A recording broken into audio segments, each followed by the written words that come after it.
สุมือบ่ซื้อประจำอยู่บ้านเขาไม่กินทั่วตีนใต้ดำฟุ้งคนยักษ์ทำสาวเจ้าไตดำน้องเจ้าจากหอมดอกมันหอยเป็นมาลัยอยู่ในกระจาบอกว่าเลิกลาแม่อยู่สง่า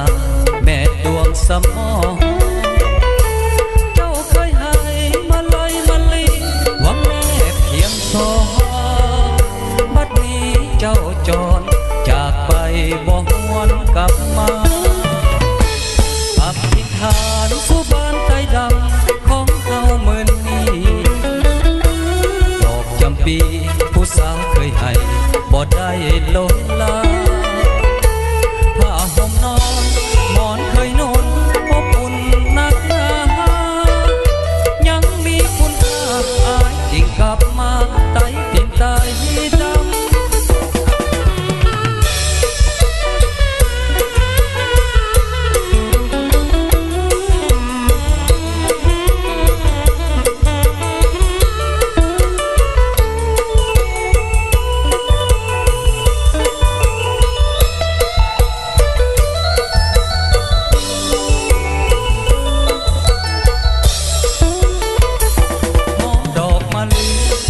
เป็นมาลัยอยู่ในกระจาบอกว่าเลิกลาแม่อยู่สง่าแม่ดวงสมองเจ้าเคยให้มาลัยมาลีหวังแม่เพียงสองบัดนี้เจ้าจรจากไปบ่หวนกลับมาอธิษฐานสู่บ้านใต้ดำของเฮามื้อนี้ปี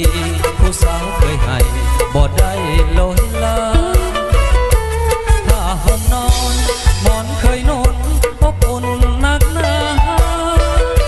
ยังมีคุณค่าอายจริงกลับมาใต้ดินใต้ดำ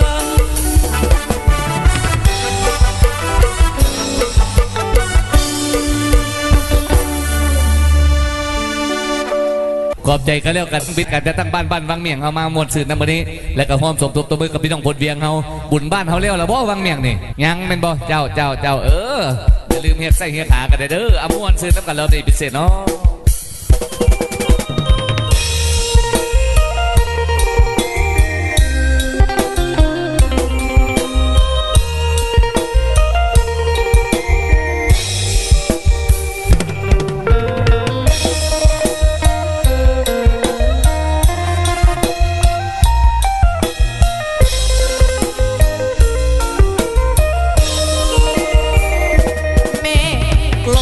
ใจสายลมพัดเบางามเพลงเมืองลาแวววาวสวยสะดุดตาพงสะเลสำเนงามเลือสุดพันละนันอุดมใส่โบเกมนำทางสมสาวประสานมีสุขทางโอ้เกิดเพนเด่นได้หาใส่ทีประสานกดใจเมืองโลสยามบุรีทิศนี้ยังฟังในโซเพียงยันเสียงโคอยากมาเสกคืนนั้นประดีเสอสันเวียงจันทร์นครหลวงใจลายลาดวงโคโนนมัสการบริคำใส่คำมวลทวนให้ใจไปฝันสวรรค์เขตจิตสาละวันตำนานเด่นใดโนเสาจำปาเบ่งขาวสาวลาดีโนคิดพ่อเสกงนนงงามเพนดยาอันตะปืนยะ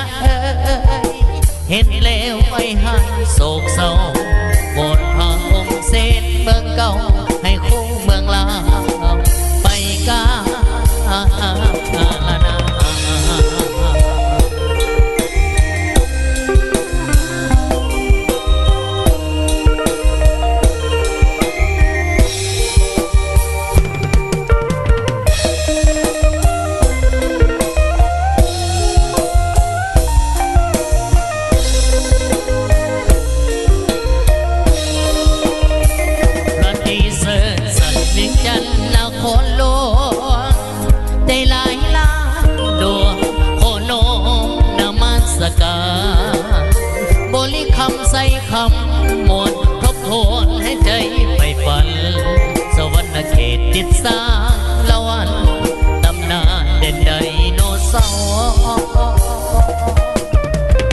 จำปาเบ่งขาวเสาหลังพี่น้อ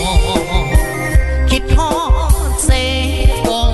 นอนลงอำเพโนจ้าอัตตปืนยาเอ้ยเห็นแล้